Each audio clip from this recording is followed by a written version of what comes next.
Ander Ros izango dugu. Hizkuntzalaria, bilbotarra, akaso bere berri izango duzue, ondala urte bete baino gehixo, azkoitiko testu edan, lastan gozo ederra, argitaratzen, bea filologo lanetan ibilizalako. Anderrengan beste bi ezaugarri azpimarrako nituzke.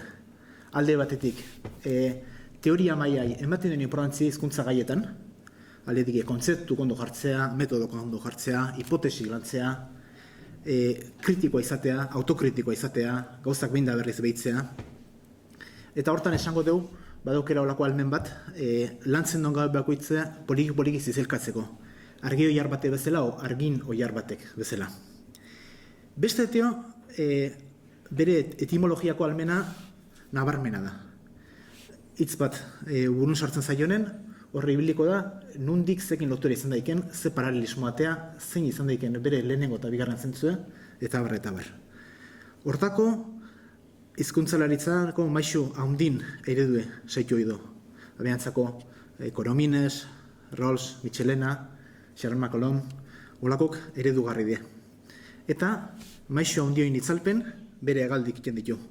Euskal Herritik Uraleta, Finisterretik Kaukasoa, edo Kretatik Faroea berda. Azken 25 urtetan,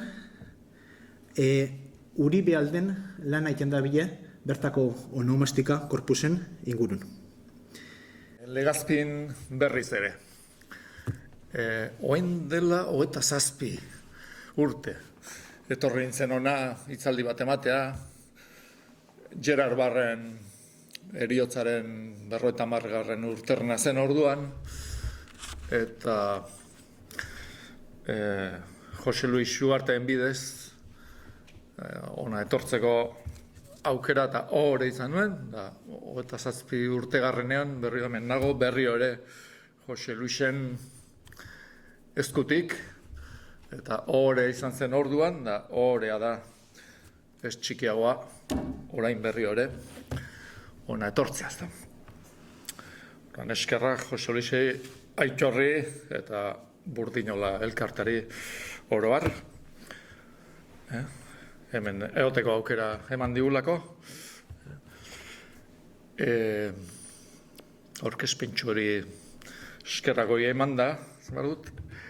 12 urte lehenago, oain dela ia 40, eta 19 urte, Die de Salazarrek eta zuen monografia ezaguna, ez da? Ferreriasen Gipuzkoa.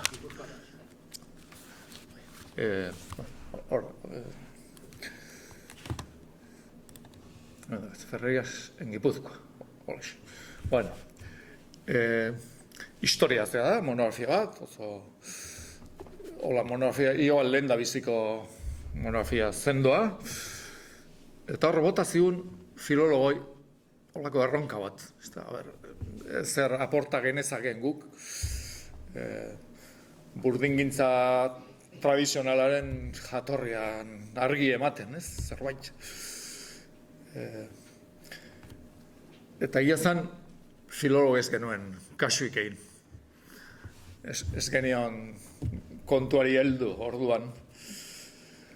10 urte lehenago Manuel Agudek bat zuen idatzia, artikulo interesga a propósito de Burdina, eta hor biltzen zuen, Agud bakizue izan zela Coromina zen eskutaria, gero Michelenaren ere bai, eta beak tobarren materialak bilduz eta baliatuz, egin zuen Burdina hitzaren inguruan esan daiteken guztia, ordura arte esana zegoen guztia bildu eta sailkatu, eta baina arreskero ez da beste lanik apenas egin. Filologoak beste gauza batzutan aritu gara. Egia da, eta hor salbuespen bezala, bertan daukazu liburua, Erdi Aroko Burdin arkeologia eta Legazpiko zepadiak eta aztertu zituen berri ore Jose Luisek, eta hor bai egin zuen toponimia eta etimologia batzuk, eta baina hoi kenduta, oin arte ez da ez egin. Eta hori izan da, gu hemen egoteko motibotako bat, edo aitzakia, edo buruan bagenuen, da noizbait zerbait egin beharko du, ezta? Eta azkeneko urtetan, atera dira, arrezkero, ja 15-tekoa da sextoako burdinotako euskal terminologia, artikulutxoa da, Iñaki Azkurenena, baina lexiko oso 16. mendekoa, oso interesgarria. Zerrenda da, ez dauka filologia aldetik inolako azterketarik, inolako, eta faltan ematen dugu zerbait, ez azterketa, baina kontestua, berdin, hor daukazuen beste liburua, Mitxelenak atea berria, goizutako burdinolen inguruan, lexiko izugarria beratxa, baina behin aipatu da, 30 aldiz jasoa da. Baina non daude, nola idatzita eta faltare ematen du filologok material hori. Baina material izugarri piloa ari da pilatzen. El Tratado Metalurgian Mertxe Urteagak paratua, hor ere lexikoari ematen zaio, baina ez dira azterketa filologikoak. Oain da gure ordua, hemendik aurrera lanean hasteko, ez?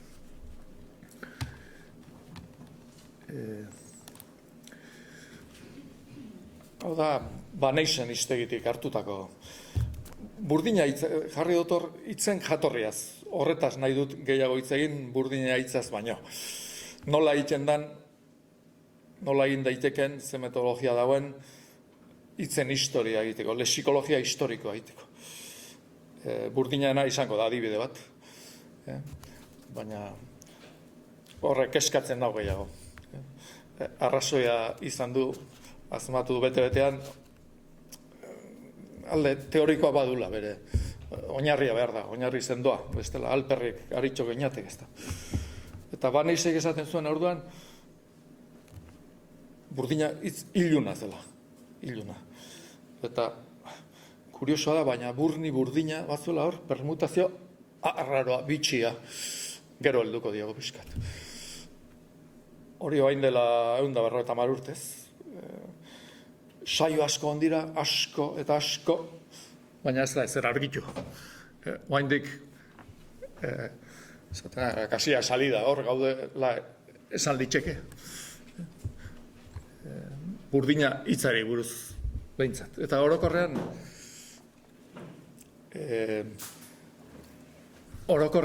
burdigintzako lexiko guztiaz.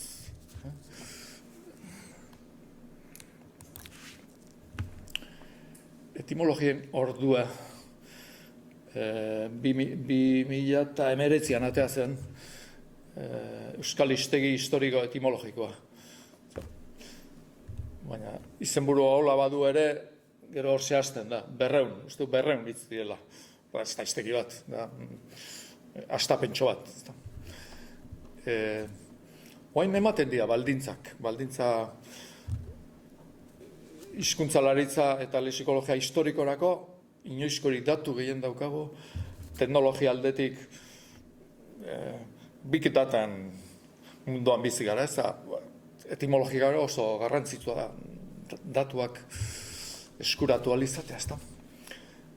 Iz bildumak eta toponimo bildumak, monografiak ari zaizkio pilatzen, eta oain badugu inoiz, baino material gehiago.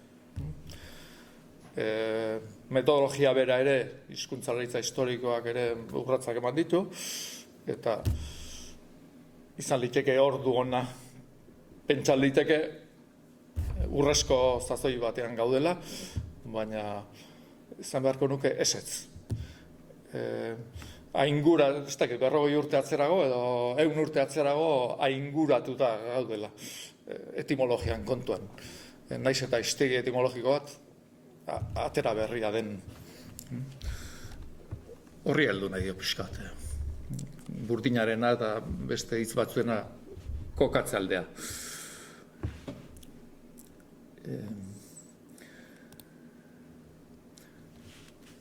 Burdina aipatu dut, eta gero gainerako lexiko guztia. Ematen du bere isteako meni dela. burdinai buruz asko idatzi da, beste lexikoi buruz, ez. Beste lexiko badakigu berria dela.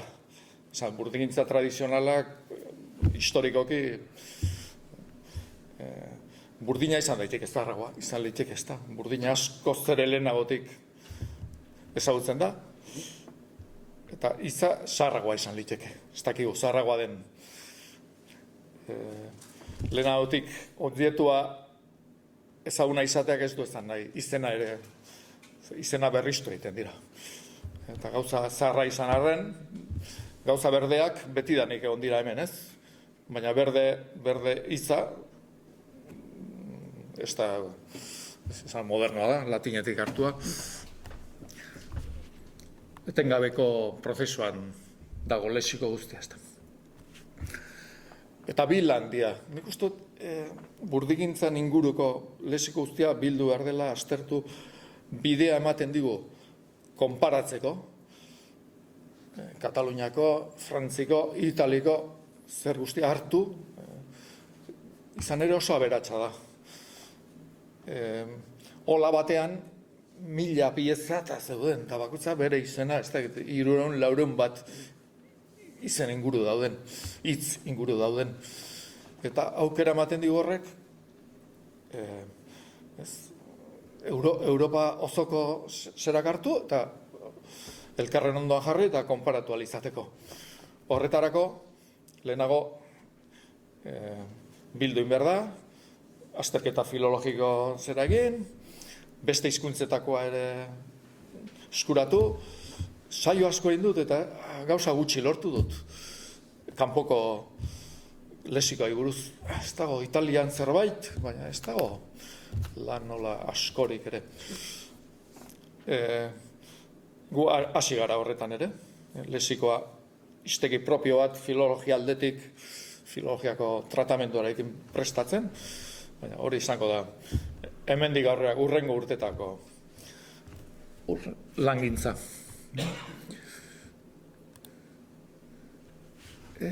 Etimologiaz. Lexikologia historiko nahiago dut, baina erosoagoa da, etimologia ezagunagoa hitza, eta horretaz. Eta adibide etxo bat. Bi zera ikusten dut hemen. Zera eta hurrengoa, eta hori biltzen, duda, zer dudan. Etimologian, lau aro edo bereiztuko nituzke. Lehenengo historikoa, prehistorikoa, etimon grekeraz da benetako zentzua.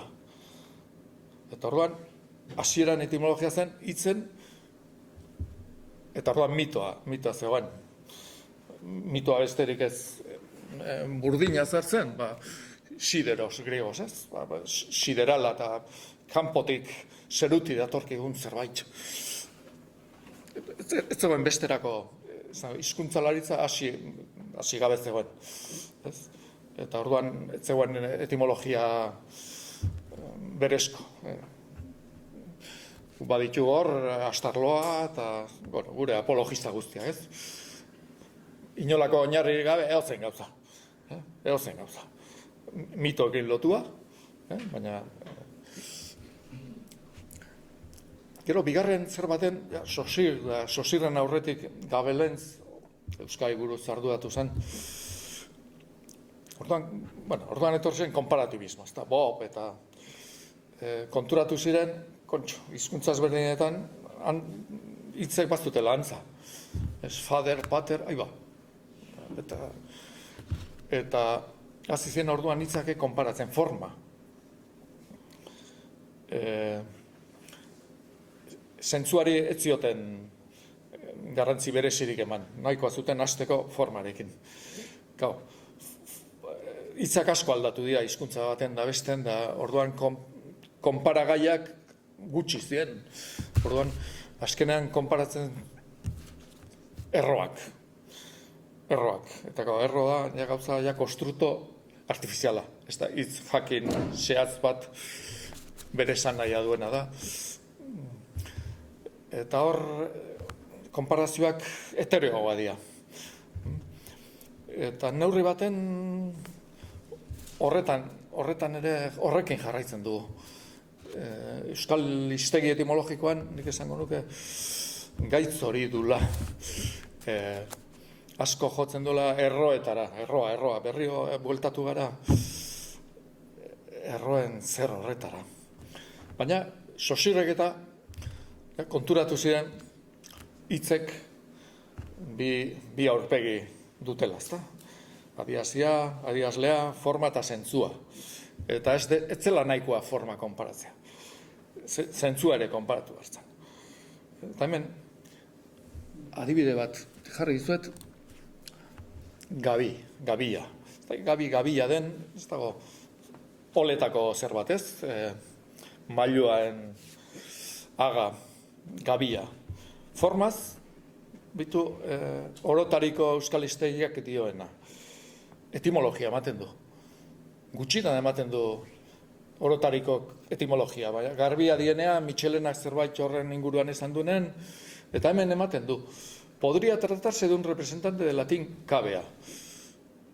Formaz, perfektoa da, ez? Gaina gabi edo gabia da, eta gabia baliz are argiago. Eta geho horra saltzen ze esan nahi duenez, llamamos en vascuence, al martinete, en las ferrerías. Baina gero, baldin bagoaz latinozko hiztegi batera, hor duzue Levi izena, kabea. Hori da, erderazko kabidaz, kaberna, hori da. Beti ere utxartea. Zaila da imaginatzea, mailu bat zea utxarte bezala. Baina, adiera guztiak. Bata da, birkeix, abia, gure kabia. Hori da, latinez, kabia, kaiola ere bai. Hor, hemen daukazue, orotariko ematen duena, hor ez du etimologiak ematen. Hor esate, latinezko kabea, ez? Besteaekin hausartzen da formaz, berdina delako, berdina edo, zan dut, erator daitekelako, fonetikoki, arazoi gabe, hemen, ez da forma bakarrik, hemen esan nahia ebera da, ez da ezer izbera da, latinez kabia, baina hor ez da hausartzen eser esatea. Naiz eta hemen formaz gain, esan nahia ebera dugun. Zano, etimologia egiten da, oraindik ere, formari bakarrik begiratuta. Eta badira 100 urte luze, besteaz konturatu ginela. Eta gabelentzek oso argi zuen, esan nahiari formari besteko, edo are garrantzi gehiago ematen zion formari baino. Baina, bai, onartzen dugu, baina gero praktikan ez dugu. Atzera bueltatzen gara behin eta berriro. Bide honetan ikusi daiteken bezala. Beste laugarren eta azken urratza litzateke, hor daukazue Pierre Vilar, ez da filologa jakina, historia, horrek asmatu zuen kontzeptu bat, historia totala. Hori, gutxi arabera, hori da azken etimologia, lexikologia historikoaren modernaz.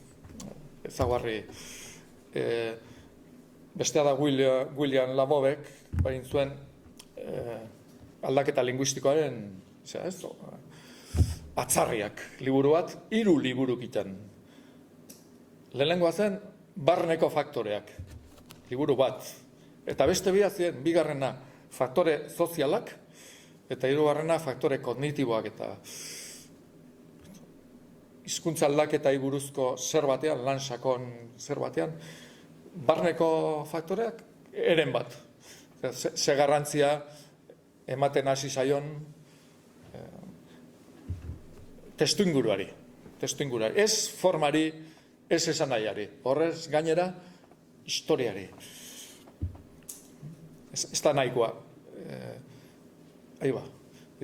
Adibide bat jarriko dizuet, oso ezaguna dena, Golostri, hori da gure Gorosti, non eta Sardinian, ez? izbera da, esan nahia bera da, 3 silaba, ostras. Hori baino argiagorik, golostri, ia bera, eta esan nahia bera du. Testuinguru aztertzen baldin badu, 3. zer hori, testuinguru historiko, etnografiko zer guztia, kasualitate hutsa da. Gero sakonago aztertuzkeo formarena ere, konturatzen gara golostri dela, 100 formaren, bat. Baina batzutan, naiz eta forma, eta zanaia bera edo bertsua edo kompatiblea bateragarria izan, bestea ere oso garrantzitsua da. Eta besteak lagundu behar digu. Ez diko balio iz bat, hemen didator, gero historikoki ezin bada azaldu. Horretik importantea, Antoniak azaldu diguna. Europarekiko, ze burdina inondik etorri bazan, galdera egin nahi nuen lehen, baina Europatik etorriko zitzaigun. Lehenako garaietan ez, burdina bera, auskalo mediterraneotik, baina burdingintza, Genovesa aipatu du, Italiatik zerbait etorri zaigun, baina herri germanikoak aipatzen dira, nahiko genuke lexiko aztertu hangoa, haber izen bat, boga adibidez, boga da mailuari eusteko, zera da ardatza, ezta? Eta ardatza baditu hori, ardatzari eusteko hori da boga. Boga katalenez ere boga da, eta italiaraz ere boga da. Iz bat, bat ez da nahikoa. Enara batek ez du uda berri egiten, ez? Edo uda egiten, behar da gehiago. Horregatik nik ere burdina aipatuko du, baina iz gehiago behar dira.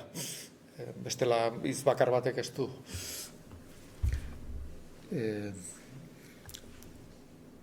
Etimologia modernoa, zera da, etimologia historia linguistiko osoa. Danako noa hartu, faktore guztiak. Hori beharko luke, iz batek gogo betekoa izateko. Itzilunei buruzari bagara, burdinari buruzari bagara. Fede hitzak, ez du behar, fede, ez du bueltai behar, baina hitza iluna bada, behar du, eta beharko luke. Hau dian, beste adibide bi, bat, euskal hiztegi historiko etimologiotik hartuak. Gudu hitza, oain guda esaten da, baina hori hitzarra gudu da. Bestea da Larramendik asmatutako edo. Esan izan da, hitz germanikoa izan daitekela. Zer dio Lakarrak eta bere taldeak. Germanikoa oso mundu zabala da. Gotikoa da, ezagutzen den hizkuntza germaniko zaharrena, baina godoak etzien hemendik. Bisigodoak, baina ematen du pasatu baino ez ziela egin. Baditugu frankoa, baditugu normandoa, baditugu. Eta orduan konparatzen da beti, zaharrena delako, testigantza zaharrena dituelako gotikoarekin. Eta orduan, baina gotikoa urruti dago, ez digo balio. Orduan ez konparatu gotikoarekin, bilatu anglosaxoia edo bilatu, frankoak bai izan ditu gure artean, ez? Frankoak eta eskandinaviarrak, normando deitu edo vikingo deitu, bisigodoak akaso, pasadan. Eta orduan, alternatioa bezala, akudir, perkudir edo sakudir, hitzen familiaekin lotu daiteke. Gerra, gudu. Gudu da gerra eta batalla, biak. Euskazarrean, eta zera sonartzeatik, bide germaniko sonartzeatik, akudir, perkudir edo sakudir familiaekin. Horren,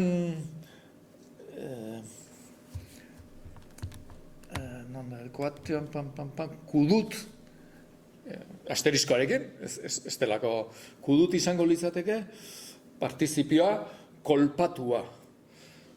Ez dago dokumentatua, eta en fin, beharko luke.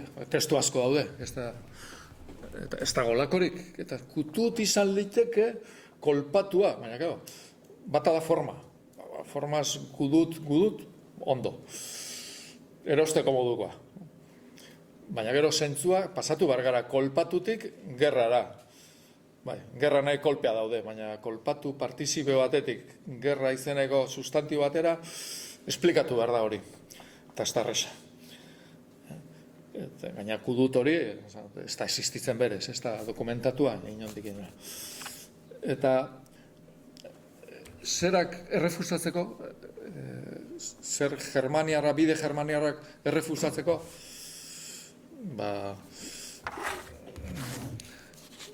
aztertu behar da, mundu germanikoa sakonago, ez? Eta, badaude, ez dakit,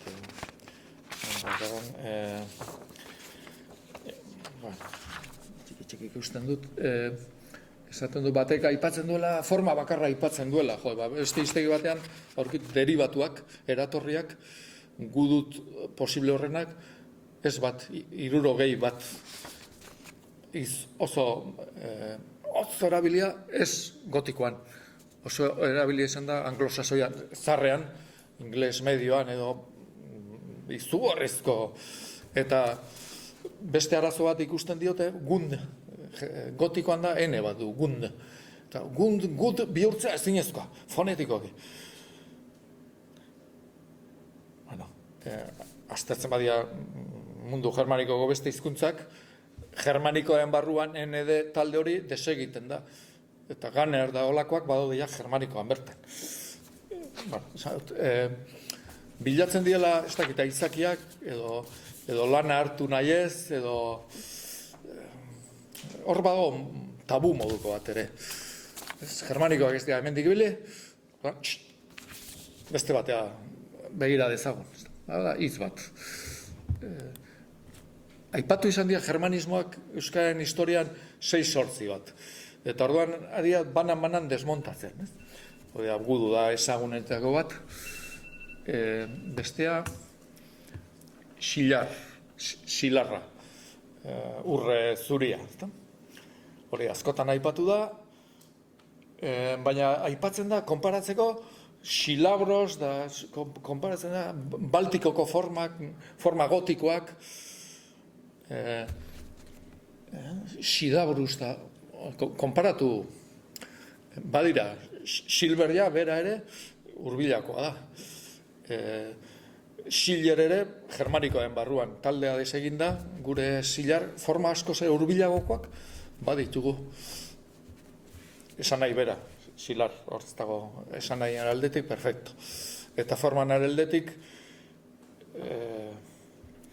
xiler badugu. Xileretik zilarrera, ez dago zerandirik. Xilabro sartzen badugu, forma gotiko zea, urrunago eratzen zaigu. Ogan da, nora begiratzen dan. Begira da kontua ere bada. Luze sartu gintzezke detaileta, danak bertsio idatzirako, laster asmoa badugu dana argitaratzeko, hor izango dituzuen detaileak. Badago beste xirara bat. Jose Luise bere lehen aipatudan lanean zehetzen duena. Eta hau, zuzenean dago lotua burdina munduarekin. Zepa edo burdina egitean agoak gero usten duen zamarra, zarra. Zirarra ere esaten zitzaion horri. Zirarra, zidarra, Bizkaian. Hiztegian, orotarikoan, agertzen da, etzaio zarrera berezirik, lema berezirik ematen. Besteren barruan dago, eta gero, orotarikon onomastikara aipatzen, toponimoak eta aipatzen dira, forma zarrenak hortik datoskigolako askotan. Eta hor, aipatzen dien xilar, plata horretan aipatzen dituen xirarrak nik esango nuke guztiak ere, diela, ez da beste esan nahi bat, beste adiera bat, beste hitz bat da. Forman konfluitu dutenak, bat egin dutenak, baina jatorri ezberdina, ez da nahi ezberdina, beste lema bat beharko lukena. Eta Zirardui eta Zirarrusta, hori da Dimako auzo bat, hor aipatzen da, hola zeuden, auzo horretan, ze Pazubi dago handik gertu, eta segurazki zirar horiek dira gure zirar. Bueno, Zirarra. Eta hau, ez dut iztegi batetik, hau da Wikipediatik hartu. Baina oso argia. Bereztu egiten du. Hor nahaztu egiten dira biz, xendr, frantzesa hautsa, zeniza, latinetik. Eta bestea ere, bueno, antzeko da, ez? Bestea ere hautsa dira. Baina jatorri ezberdina dute. Bata jatorri germanikoa, Sinder hori, gaur egunean oain de Sinder hori da, zepa, eskoria. Ferrerietan, oletan hori zen, Sinder. Gure Zirarra. Hemen berrioa ND gund bezala. ND euskeraz komplikatua da. Problematiko izan liteke. Baina germanikoen barruan, baditugu, ND hori ja, germanikoen barruan ja, desegindako ziner eta beste variante asko. Sinder hori, zindar, gure txingarra bera dela esango nuke.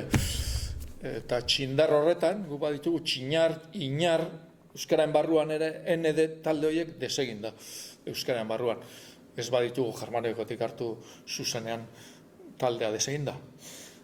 Baina, esan nahi antzekoa dute txingarrak, ze hori da, agoak, zera da, burdin goria, burdin masa goria, bestearekin naztua.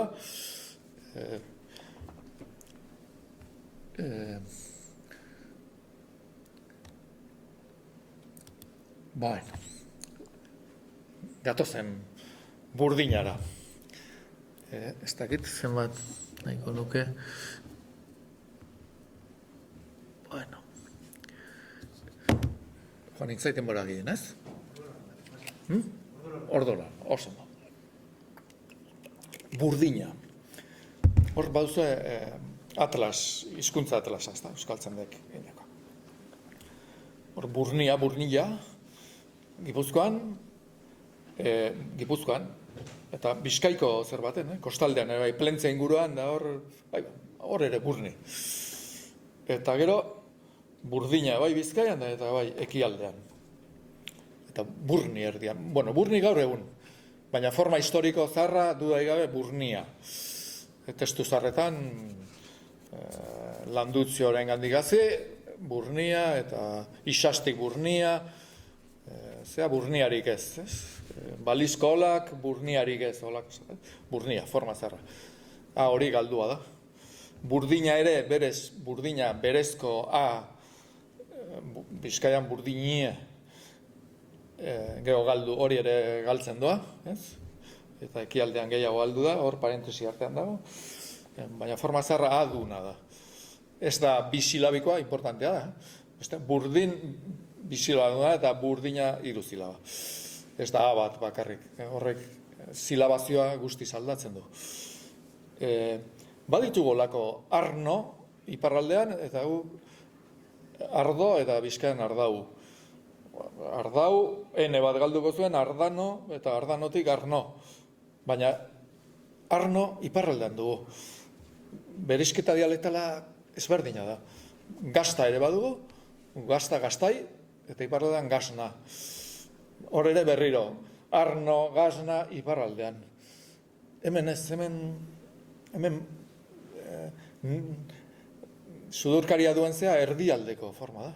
Ez iparraldekoa, pixkat. Baditugu beste batzuk barren, baina degabekoa dira. Badira olako beste batzuk. Horregatik, neisek esaten zuena oso mutazio bitxia. Ezagutzen ditugu olakoak, baina orduan, etimologia baten egin behar da, forma berreraiki. Hemen kontzeptua badaki zein den. FE, forma. Suposatzen da, danak etorri behar forma bakar batetik.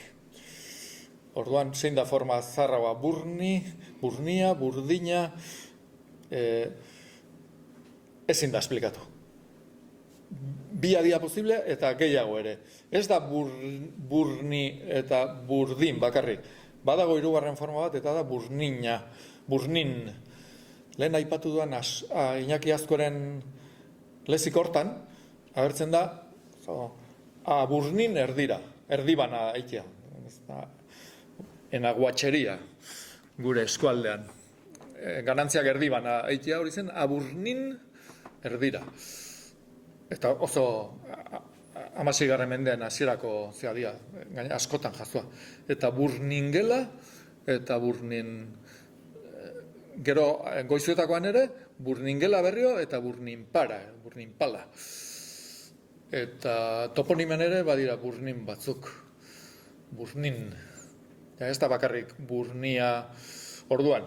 Azalpen posibleak, izatik burdina izatea jatorrizkoa, eta hortik burnina sudurkarien asimilazioz, eta hortik geho bokalartekoen galdu izana, posiblea da. Hori esplikazio hori eman izan dute, Michelenak eta.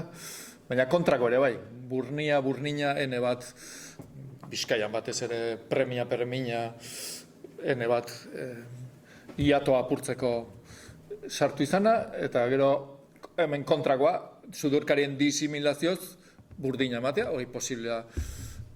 Bi horiek planteatu izan dira. Baina izan liteke burnia, hirugarren hori kontuan hartu ez den horretatik, burninatik burnia atea liteke, zuzen, eta burninatik burdinare atea liteke disimilazioz. Orduan, burnina izan liteke zarra, baina baita beste biak ere. Eta gero badia burdina izan liteke, hori berreraiki liteke eta hortik burdina, palatalizatua eta burdiniatik olasnia zera esplikatuko litzateke. Eta gero asimilazio konsonatikoa da, burdina, batez Bizkaian eta ekialdean ematen dienak, Bizkaian burrine oso ohikoa da. Printzipioz esplikatzen da, sekundarioak, baina kontrako ere izan liteke. Burdina erre batetik kasua badaude. Burdinatik atea liteke burdina. Ez dago modurik, fonetikoki, bati lehentasuna emate gau da. Eta testuetan, zein da zaharragoa?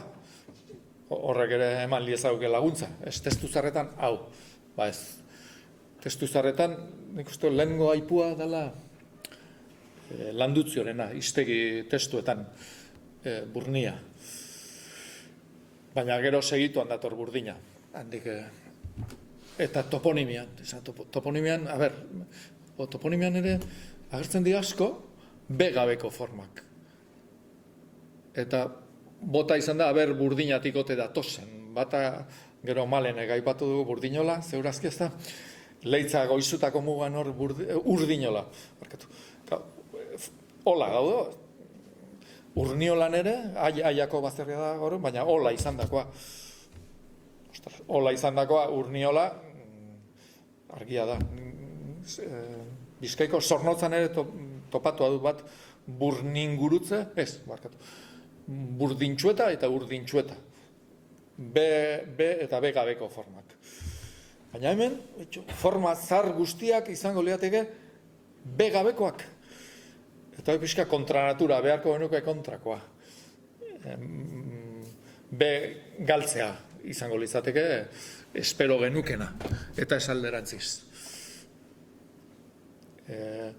Eta dokumentatzen dira, 14. menderako, urni, urdinola badago zerekoa, baina oi hartzun ere badago, burdinatik ote datoz, ez dago, ez da, kasu batzutan ematen garbia dela.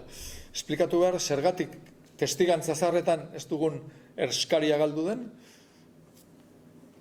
kontrakoa esplika leiteke, forma zarra ugabeko izatea, eta gero hartu izana, baina lexikoan badaude, ustarria, idiak ustartzeko, ustarria, Bizkaian buztarri, eta be horiek batzutan sekundarioak izan daitezke. Baina ez da bide galduta gaude. Bietatik bilatu behar dugu. Bilatu behar dugu etimologia bat bilatu nahi badugu, burni, burdin, burnin, urni, fonetikoki dana dielako posibleak. Urnitza hori Nafarroko despoblatua den orain Urnieta herria bera. Ezin dugu, fonetikatik ezin dugu. Eta hau ere importantea da, burnia da dokumentatzen lehengo forma, bestea dira toponimoak. Toponimoek hitzek ez bezala ez dute esan nahirik. Ez dute esan nahirik. Hombre, hola bat baldin badago, bueno, erreferente horrek laguntzen digo, ezta? Baina ez dute esan nahirik. Orduan, urnieta zer den? Ez dakigu. Eta urdinola izan daiteke, urdina.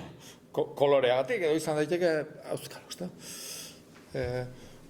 Urdinzubi eta hor ere biak, burdinzubi. Burdinzubi uste luzaiden dagoela, burdinezko zubi asko daude, arriskoa dauden bezala, eta orozkon esateko urdinzubi. Badira kasuak, baina noizkoa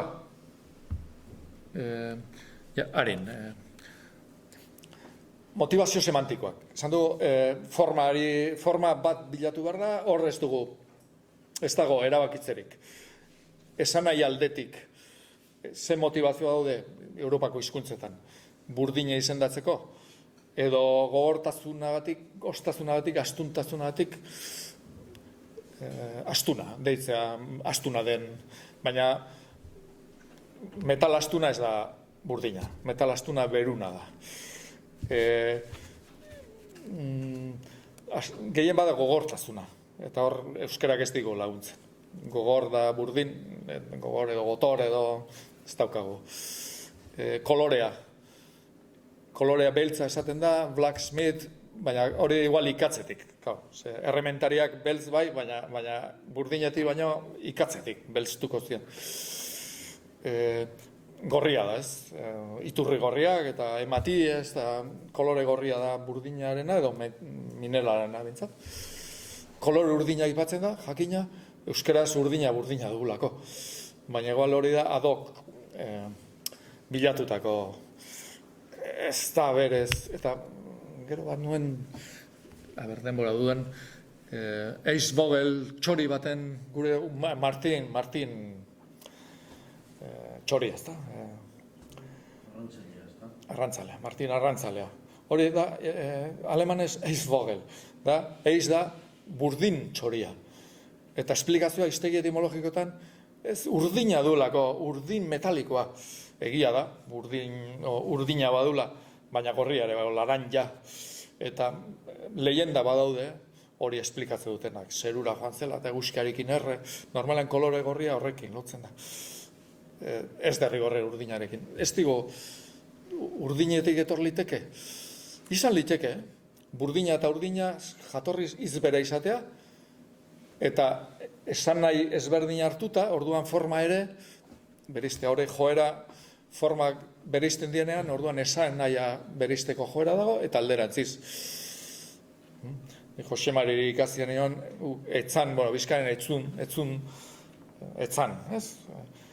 Etzan da etzin, ez? Bi forma. Eta bi forma dien, ez? Etzin ekialdekoa, etzan erdialdekoa, erdialdean babietakoak. Eta orduan, bi forma daudenez, orduan, joera da, esan nahia ez berdintzea, ez da? Nabardura bat sartzea forma, orduan izaliteke. Urdin da burdin, sortzez bat izatea, eta gero, eta horrek esplikatu guke forma zarretan urdin agertzea. baina motivazio semantikoa, metonimiak. Metonimiak ere oso zentzuak aldatzeko, zentzu berriak hartzeko ohiko bidea da. Metonimia da osoak zati bat edo zati batek osoa izendatzea, ezta? Armak. Armei esatea el hierro, ezta?